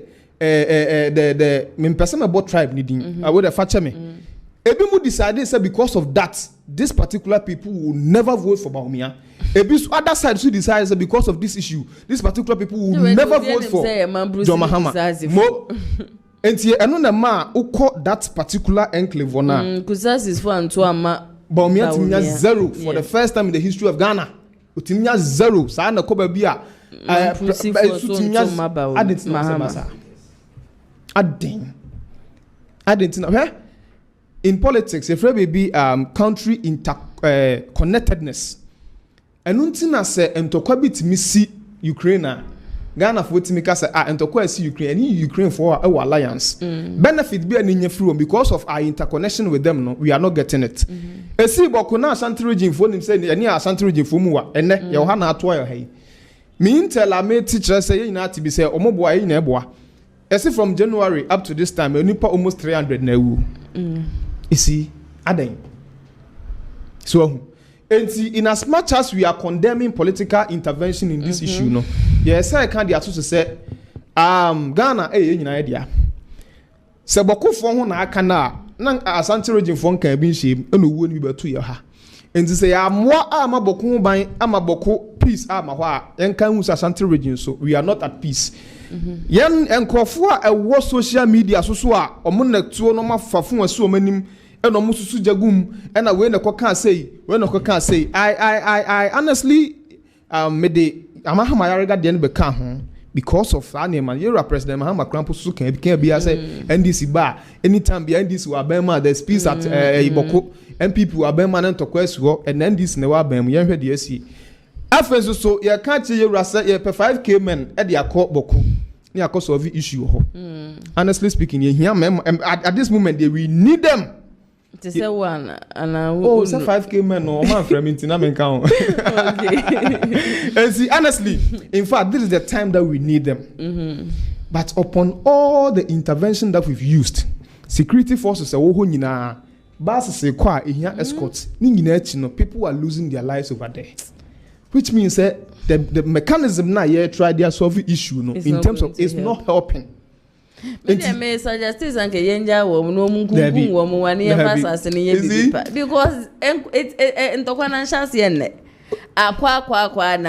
and they are not ready to listen to what people are saying, calling for peace. They are not ready to listen to anyone. And also, I'm Ghana registered nurses. As our topic in the count, is this they said they are at first. They were having their peace over there. But what is happening right now, they are being forced to move over there. After so much school for Nkolano. Woman Bawku bi a omoye an interview o sister station Bawku na metie audio ni na kosi. O si o hwa na Nicole work on no ni kunu ba say asem say okan no Bawku kasa ni mu. Yes, okan na kasa ni mu say na esinti no omo evacuate omu nyina. Na opinion leaders no so say wo ye umfiri kromu ha the best remedy for you is to leave the town and go. so ahunu enti sabi o me baba ya adwuma besom bokoman na me sa fa ho kohwe me nkwa dia ene ese meko. That is why the nurses know they are calling for evacuation. They need to live over there. Also move through. And the people are even from Greater Kumasi. Yes. And then Cape Central region. Yes. Once north and south. Yeah. And those south in the Ashanti region is a hand. One money moment. Yes. And I'm here almost say they are about 20. Unim say I don't know akoswa to the stand say residents omo farmers no. Almost 1 month nua plants grains na you know what is say maize ne atoko ne omuntimi nua because one hwe na obi akwambushi o because almost so mudua na say yetentene a rebels no mutimi hide na omaba enti omudua nkate nom ne sa ne manema na ewo eye short way no which is not helping ebedo madua ba ram yetimenya bi so hu no enti yesrem we are appealing to omo ekebi ewom any obia on the as far as this war is going on or this conflict is going on, people are making money from it. Yeah. You ask yourself, where are these people getting this ammunition from? Someone is selling those things for them. Yeah. And so they are the people fueling the whole issue. Into Yesremo, yeah, Ghana yet we me thesis on democracy. Ghana has reached beyond democratic consolidation. It is recognized as one of the most peaceful African countries. As I see so. And Nigeria because the country is very peaceful. And now, those countries that have experienced war, it started just like a small war like this. And getting sa na jiwo. Enti yesterday you are president. You are the commander in chief. Adama. Yes, wada. 5K men no for moko cancel just no. Now so I was say you come man good them and man innocent people and so no peace of mind now. We have to do it. Okay. We have to do it. Okay. Mr. The people's life at Bawku is at stake. Okay. And yesterday president said and I'm on what to say omu intensify security forces e wo Bawku no a year. Or when they say so unfair being ho. Now how come say what they saying police commander IGP ko Bawku near tutu abon came. How on earth can this thing happen? From where? Edi asema. Eti yesremo ya kika funu ya kika madam pine. Yesre wona ekebi ewu mu. Mo amunim say innocent lives and mo fra ye wu ye da ache ne wo mo. So ahu na se china ese ni wo a mudi wie na mu wo a enfo na ba be take over. Enti yesre some from Nancy from Namuma peace and rainy over Kumai. That's okay. So Jeff Meda was okay, we'll take on the Ghana Registered Nurses and Midwifery Association. Almost so say, unless a four over Queenano, one best ye papa say, yes, a woman near me 9 day, yen post 2 or more before from Naboku 1 day. Assume ye fan, assume ye, the woman never cry, now 1 more day, I woman juba. Was it na make was it? As of him and you could not say, Matoba pa Matoba say, Tokada Ibia Sema Eken Untiasi. A year in which 28 Funo, a year Madame Perpetua, a Casa, a year president for a year nursing for the down and which means Ghana Registered Nurses and Midwifery Association.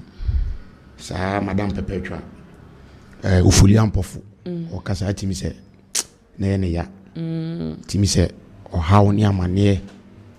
e dane so pa hwese ba tan bi atete ne murim ahwe ne ba na akola isi obaye ne se ni aposti na to boko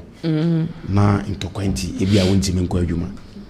na ade ba ko e me ya wo mpa Asɛm adwene ho a ya na menti ase ne se Bawkufo ye ka be wona se me ka hospitality pa omo ya ade omu pa utimi nye Bawkufo mfrim me my experience bi da ko twere exam si bi ho ena mu se si yen wo nipa yen krokro nipa yen gigi nipa so se wo ye wo a Bawkufo utimi nye omu mfrim Asema American, what they may say, Opa, Busabia. We be a la Wakoboko, there be a becatero. Say, Yanjia also, and war one hospitality management. Bawku the best. Enti saa nneɛma we a ɛkɔ so Bawku ne nne me hwɛ nneɛma yi a ɛkɔ so a na sɛ me dwene ho a ɛne me ti te sɛ ɛne me ti boy kura te sɛ ɛmfa me hu ne we a me sika no ɛnsisi so enti me srɛ amanfo ba ho bedi pa hwɛ sɛ school for mo nka bi nhyem yɛtimi akɔshutu mu yakɔbɔ mu tu amɔ mawu school for no wɔdaakye ɛwɔ ani so ade hunu ɛde sɛ yɛn na ebia meka sɛ no mo ba bɛyɛ Ghana mpanimfo o mo ba bɛyɛ Ghana titiriw ɛnɛ yɛabɔ mu tu yɛagye ɔmo kra afura mo nsɛm enti na meka sɛ ade we memfa mɛyɛ amonyɔsɛm sɛ unhu ntɔkwada ade a yɛka yɛ bia ho nte ase way back 2016 as 2015 were somewhere around a Tafo municipal BC sa emye the curfew to yeso na me kofa enema bla nti me delay na weni mpo me na me Tafo me nim ho no the way soldiers for ndi go me so anwumere because curfew emmo 7 no bi ada eni enwuma bonten enye Tafo ho na me nim ene eho a ma chinchini ene tokro bi a me nim mu a ese woni ese wo ka kire na enne JM se wo de 24 hour economy ba yenya adwuma 24 hours na ene Bawkufo yese say sana be pie enche kora no ebebo 4 asesen se 5 no ko she dem 2 pm ewia 2 pm addiction 8 o me addiction 8 no pie na saa 24 hour economy a JM ye dey bay Bawkufo be den experience awosem Bawkufo be den aduame anya bi e be den productivity atimi akoso into opinion leaders say the menu be mai kai NPP ni kai kama saa na me so metwa bi atoso okay yes wenya dia ye baba ne political gimmickle wenya dia ye baba na manyosem wenya dia ye baba ne politics sanse ye so koto sabo bi si wunua so a ka chen sorry yan so kan chen say sorry me so sanse ofini so na o ye den o ba so intermediate message itu onya den anko twele e kire ensu onya den ensanko ni nsuom na ba bia sumdue ese ye to no ye mfanto na me di kaka no se ye ka se peace doesn't mean say ye na ye se ye kofo we nti ye jama bibia ka o ma we ne dabi se book ye media ni ye se ye nyama ne nka ni mfa book into ba bia da peace me privé it doesn't mean say one can say tribe I overcome the other tribe there be because ye ka se ye ko a ye be ko akunkum ye hu nyina ye dia asase ne bedua ne na asase ne dia hayden ye bedua ne ma amwa etina ne ye ka no se ne wo boko e na etim bedu asantima mu a enti ebia o kina bi na innocent a person onu nim wo hwe no akwa no enti sent nkotodwa me bu nkotodwa sere ye benefo opinion leaders the chieftaincy one e kabu ombeti yo omfo mo na nsi femai na peace in privé wo boko on say entokwa we say enya animu ya on say boko so omo export foods like yam millet and those groundnuts no if they are not able to produce these food in large quantity I was a kakrana a free ada eba this area near yes ade koma wo also military sabe for free ade koma wo and also so it will distort the integrity of the food productivity in this area enti empany form na nsi form pa and then my sister station am call me opponent am in share we all on the same side in relation to the Bawku issue honestly security there we don't have to yes it is never going to help we are trying our possible best enya say abetna ya kase na say papa odima ya dima kumu koso enya say abetna ya kase and see say koda 4 o'clock was 5 minutes on 8 odon ho pa don onim say ene me TV about me them I don't remember the last time I saw TV no so ene de me enti me I sometimes sit outside. I mean, I'm me feel me yoni kakrebi and son of inside. Cause me TV in a boho for lives. We be ramming them native bomb them. I don't use it. I do everything on my phone. And imagine, say obiti seme. Near curtains on the 2 p.m. and surround up 8. How pleasant is this going to be in this area? It's yes, Sremo. You cry no mpono. Mpanyinfo yes, Sremo. We are crying. I pa. Yeah. Okay, so your next topic for discussion. Measures here at the free cable and one chain. Akwetia by election, IGP Yohono must resign if security fails. Aduma Kukisi and Ekasa same way. Okofuma minti o submission. Meda wasibiu Nayas Obaya. Na me adomako ensem ode ababa tudwai ahoban bosem de se de ne ka boku issue ka boku asem obia ni wa ahoban bosem on kasam fa ho sey but na kwan e be fa so e be kan de be miamu sampa asem ya wo kan you on the line DNT na me bre yi be ka se IGP also resign for Akwetia if you fail to perform on Akwetia by election. Say you who the course who are Blakuma North and Untia. Enti sa in some say and circumstances say. Sabe a foot to nasa utu and I can edema political parties. Okay. But and target is IGP. Who the real in statement in the crowd, who the real was issue in statement. Say kind the way I was here na the way I was see a useful statement no say say Ophelia in other round to say nua IGP Bawku free so dampare there be yenkasa sa obia nim say Ghana ha since 1992 constitution ne by you can say round ne by election happen almost by 30 times. Na Ghana, according to your statistics, mostly ni nyina na ayden akoyi e de amai. And even Akwetia by election asem kura kan as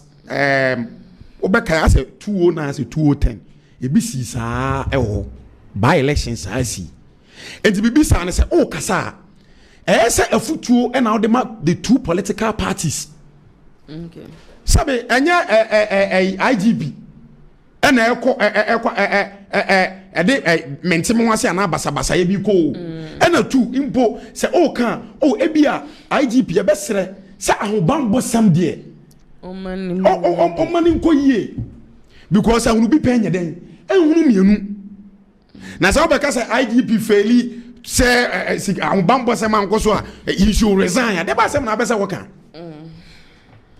ana asembe ne se wutirim ana ade ne se wutirim a sebe o de kwasa ba election ase etimi de mesere se Ghana yen kasa ye bi wo ho a yen sem bi wo ho a yen ka de yie okay me de na me susi se afutu oni mpo it should be go to the two political parties me gina as NDC communicator sabotage obi me gina ha emeka bi ye hu niam ekoso social media yi so obi we have the men ye ne wo mema no and we will meet at Akwetia na we so de ne dia ba betudwa enti afutuo no utu yese sebe utu akurafo no na utu akra so de utu akrafo no na utu akurasofo okay enti yensem bi wo ha na ye ka kire yempanimfo yensem bi wo ha na ye ka no eni kwansa ase ye de to me ase Ghana ye democracy nti obia timi ba out ebe ka de opɛ obia timi ba out ebe ka bibia kire opinion leaders Dabi. It should be happening that way. Okay. Intermediate, me kwa kubuan. Me NDC ni as an NDC communicator. A futu a me fa Kumasi online TV so akachiro bi asa Akwetia no by election ene ye ko ne ye kwa akoto. Abato ne ye kwa akoto. Enye wati mi wakame. Enye ntokwa bia said the yem party chairman be kan na se edu nkatia be kan ye no. Abato ne ye kwa akoto. Yen hwe ehunu se peace ebe maintain. Na obia nkwa enye den enko dansani ne ento aba na bibia nkwa kama sanse se ukum Ghana fo nyina hwan e na wo ba bedi ne so sabi utimi medi nua so untimi medi nkonya so untimi medi abo ana abosia so nipa na abedi won so sure it mesre say ye ma peace enye den e maintain na mensre IGP say mesre no onfa proper measures enye den engu akwam na ho bambon sem no bibia nko ye yere emfa man ni ntimi witness say peaceful by election na bibia nko kama emfa man okay so Jeff Maminti but as you say wa na unim researchers say Ghana Police Service is one of the most formidable forces in Africa. Now, I've witnessed their successful, security services. No. Then time I moto Council of State abano Jubilee Park. I witnessed how the whole protocol was observed. In fact, was conducted. It was one of the top-notch. Now, my name is Ghana Police Service. For me, a year. Security ways are. Now, me how you now were Abdulkumanov. The election were being conducted in 19 polling stations. Just 19. And you see what happened over there. You see, I said there was no police force over there. Me name so video ni be obia should be. It's merely as a there was no police force over there. And see, you see, Asɛm na wɔka no, ebia no onimde nti a wɔka saa. Okay. Or the nice so. Because for a whole by-election na year 2 in 19 polling station pe. Na see it me bu former Minister of State, former MP, ebuni tietia no. Oyoba o. Ebuni tietia no. Emma ne yonko ba tim begina o justify that beating is a yes abuna. What? If for nothing at all, consider your gender, your own gender. Say, if it was you, how a kumsin, no or kunu, or man were busnya. Say, who any did do one, Kadian or busya for beye, a bay of busya for Dana. In fact, you are what say, men in your drink, and I say, and yes, oh, inside BB said something is going to happen at Akwatia. Nemum precedents. Adia SCA. SCA as an dance ni we twa bi dia dance. The SCA nti na man ikasa sa na say Akwatia 19 police station kwa ye bu oba besia to fom tietia no. Ekobu obi bo na pantan ma na pantan na honhono ya. How much more conducting election in the whole constituency? So if there was a lesser casualty in 19 polling stations, how much more should we expect in more than 30 polling stations? And so you Asɛm na all canon. Adma kisi asɛm na kon odise woka. Okay. And ya share asin north election ye raja chiko is in there no. Sa time na NPP na power. Enti na to da bi a obi sabotage former IGP a na maintain say. You see, na NPP na power. We tried our possible best sense in betimi maybe we tried. But it didn't work. Dan Paris stood up and protected the integrity of Ghana police. Okay. And so what Adumaku Kisi is doing is trying to what? Call the IGP to his toes. Okay. No one should say, because say, and I say, when you go to the media and these people are talking that we are coming to Akwatia as if they have a business to do over there. MPP force or Kabi. MPP force so Akwatia as if they have a business to do over there. So are they responsible for protecting ballots over there? No. It's a responsibility of the police. Yeah, and the police have been seen to have failed in what? 19 police stations that were conducted just recently. Yeah. 19 police stations, they couldn't even protect former Minister of State. They couldn't, they couldn't even protect ordinary civilians from being what? Tortured. Moment me am mosa anko for no ban. Enti wo kan odika na se 19 go anti mama we dey chesa yini na. Okay. Enti mesra no on speedy up the game. Okay. The integrity of Ghana police must be what? Refinished. And what says are coming back to life. Well, me, I believe in them. I believe in them. Their style of operation, you know, is top notch. Nemom ye behu ni mudie e wa Akwatia by election because as a na MPP for Okuobi omo kasa internal security group bi anom wasem omo so mo akoka they are prepared for Akwatia NDC for so Okuobi omo so they are what are you people going to do over there? What is at stake? Because both of the political parties MPP and NDC for so say MPP for the before Mukon, MPP for so say NDC for and who is supposed to be the security referee? It's the Ghana Police Service. Okay. And they failed in subsequent operations and we don't want them to fail this time. Okay. And so Adumaku Kisi, here so kasa asem no kan me das. Okay, I can just 10 minutes into the next topic and remember each and everyone 5 minutes. Cable and Michelle say if you minority threatens court action over Attorney General's discontinuance of Dufour prosecution. Now the Ayeni justified decision to free Dufour and others. Oh, they are not so akama minti osabisha 5 minutes per. Oh, where the wadaroma. We mi mamefa akonya we so na me see yenu anu KNUST for. Me 18 KNUST. This is the man. That's my friend. I was also down for Frederick Adu Kranche 10 president. Also nyame adoma oba it KNUST for madaroma no a deputy secretary. And as I say Cosby ne Brentford administration ne kona wi no so gina se ento so aba. Indeed boy we all badwuma papa and you be na be ka Asante regional 10 programs ni 10 meetings ne ehun ko ba ni bia ni wa boy yi ma bi da. It mess the KNUST for say you probia ye betime de baton na se ne nsem Cosby mu free wa e ya blanche for the Kado Kranche. Okay. And you be biala and shebe bia she nua be mai na to abano fama no na bibia enye kama en fama 10 KNUST na bibia nkoso kama obaya kakra mekane say minority for e bia no ya na omo ya kwa e de bofo indina de bia me from say fallacy for you to di entina ma mekasa kwabena dufuo e case ya bada ben menu ya bada ben oh on our floor no so what dey kasa nkomo ne nyina yedi NPP mu na mo bae mo say some banks bi o 2018 banks bi o ne ho kro no ba due to omo license enema bebre ntim begugu sa banks no Emma Yura, a Kwabena Dufour, former finance minister, former Bank of Ghana governor. Mugu on also ban AUB Bank, Unibank, and a Mugu and Ubi Sokan. Mugu and Amotabre no, I didn't copy more court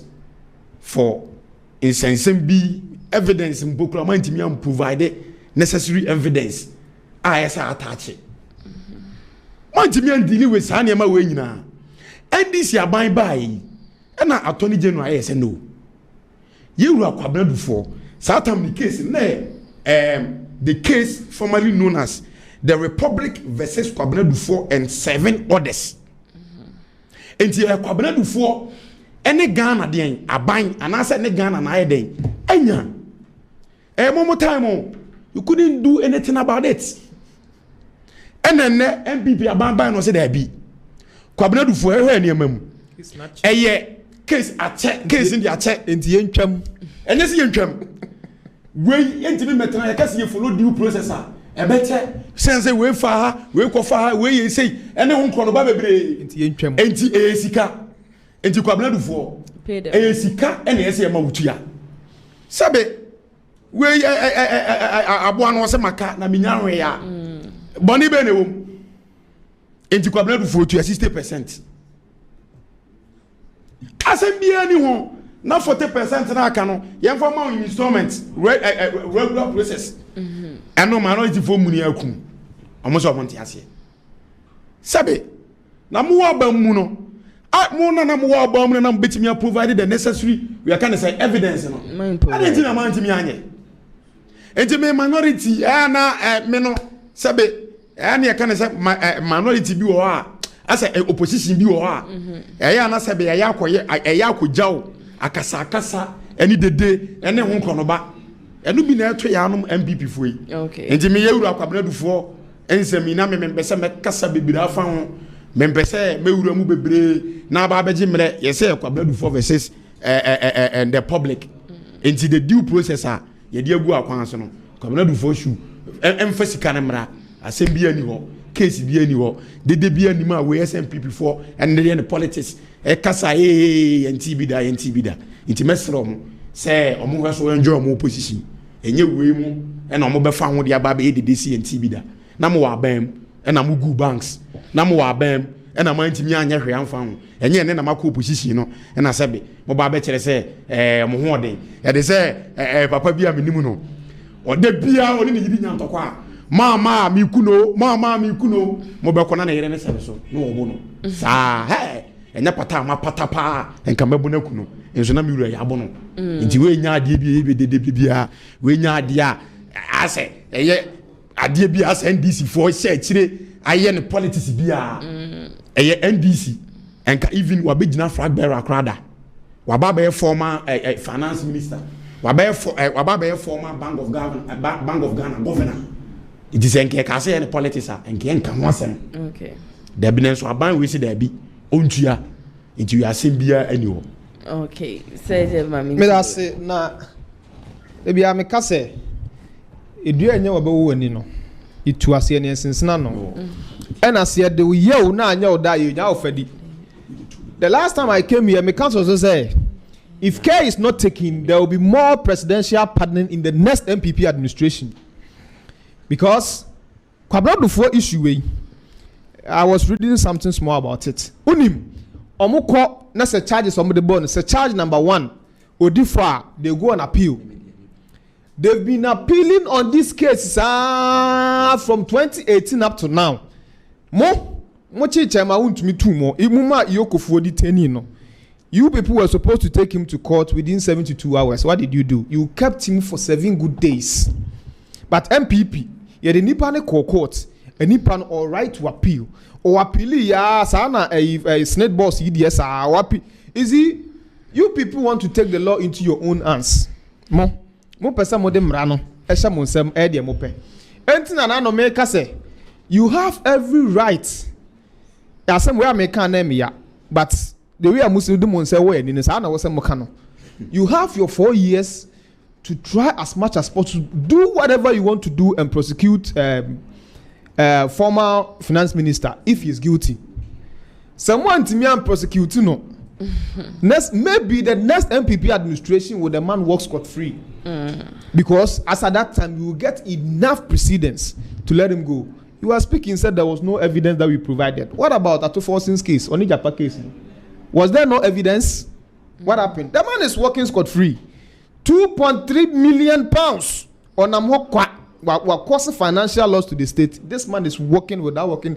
Checking his shoulders. Obia can want them.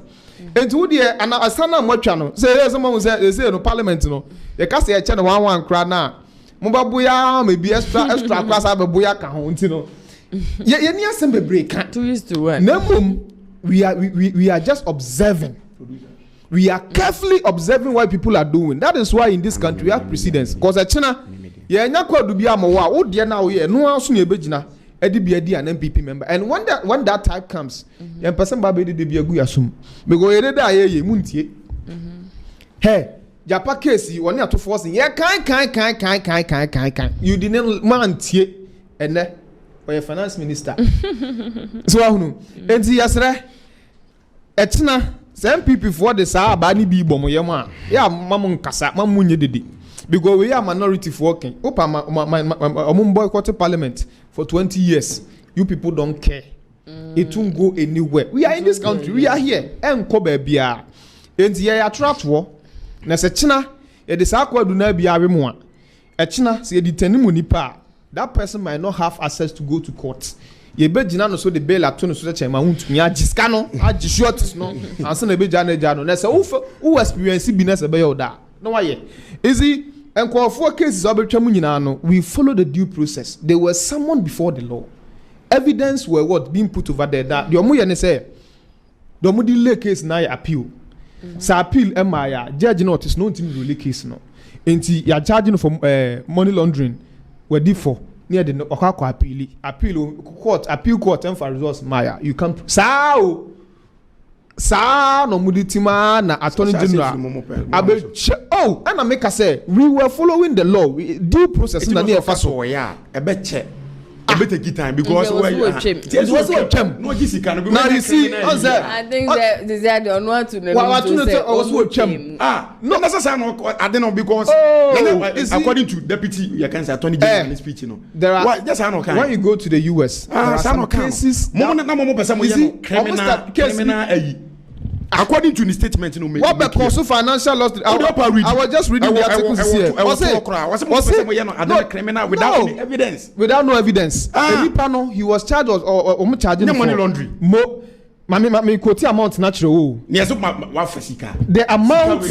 was 663 million Ghana cedis. And what you are saying? What you are saying? And what you are saying? Attorney General Nekas with evidence such as what you are weighing. Evidence such as what you are 60% termination. Attorney General Nekas with you. Now we want to see the evidence of the payment that he has made. They say they would deliver evidence. Say what 60%. They say they would deliver evidence. And I won't come from court. You cancel from the things KY is saying. Not just woman need the all my. I am asking a question. Say evidence. When I must see what 60%. I don't know. Momo says yeah. We understand. But yes, you're mad. Keep no, the attempt. I deal with fast. It's much one but what's now? Say, what you 60% of the money? So 60% of 663 million Ghana cedis. What you are 60%? On what basis? Evidence behind the chest what you are is a 60%. Evidence behind the chest what you are 60%. There be again. You've cancelled the case for no reason. And it's now reason. Mate, echina se de bi du a odi di wan say aya ne ba betna bom kru no mama fan chakese emma ahafo no southwest mpesu asofo nyina I wanna me free na nyame ya adomo a me ya me niam kakra bi e bia me push for constituency assistant secretary okay mama fan chakese so ma the communication director for Ashanti region ye rapport pokra yam do na me boni do bi sa eti fan chakese ma no na the communication okay also for final words to Jana we there kakra mekani Amstead ejebo ejenanya ba beduru nyame ya adoma on the 13th of August na Amstead K10 yenso ye kwa akoto ya ba na we there mesle akatamanso form woni say mura ma de nyina akwa kubuan say the Messia some party region impo constituency and the Amstead na nkasamu no madaroma me so magina for vice president okay monnom na momo amena momfa abano monto abane mame mo amuni madwuma ameye I've been a member of Asante Regional Communication Team and myself working under JM campaign secretariat mo na na ye call for delegate ni polling agents no me so me di dwuma pa nti de me sre Amstead for ne say madaroma ye call abato no so ne ye koto abana monto mame na me wie mpo ena awie ya ena Ghana Scholarship Secretariat Honorable Kwaku Asafo Ajay link ne so aba betodwa say won na pese apply for local scholarship ni nyina no ya de link na ba iti Amstead for Saturday na me call me ne kwetwe nkomo me ne di nkomo bebre concerning Amstead students na scholarship no we di ejebo ejena nya ba beduru iti link no ya de beto various platforms ne so na yenso yenya den yemfele obi obe face difficulties bia no o de on frame number no ana on contact me boa no na ono so atimi anya local scholarship ni na bibia so atimi ayi den atodwa e de ama Amstead Amstead let's go together scholarship secretariat no they say adane NPP wada padia na say ya mo time ni nya ayi brand say Jeff NPP communication team members so na okofuke buaye no so NDC communication team member ebusia wo mo na meto nsafre wo mo a wo mo beka me ho e wo fidie mo anim say ye de nkomotwetwe ni nyina no e de ebeso mo a mo joining here from start to this time ye beda mo nyina as Mamenda production team ni nyina so as ana ATP and the newspaper review no ebeso mo sa so and Benedict na handle camera no so net na MC also e de my executive producer so Mr. Daniel ye bo me so ametina dwam e jumedi ebeso mo bi ene na ya so nyame ya do ma china exactly 2 p.m. ya de ebesan so edi ehia e wo Kumasi online TV makramo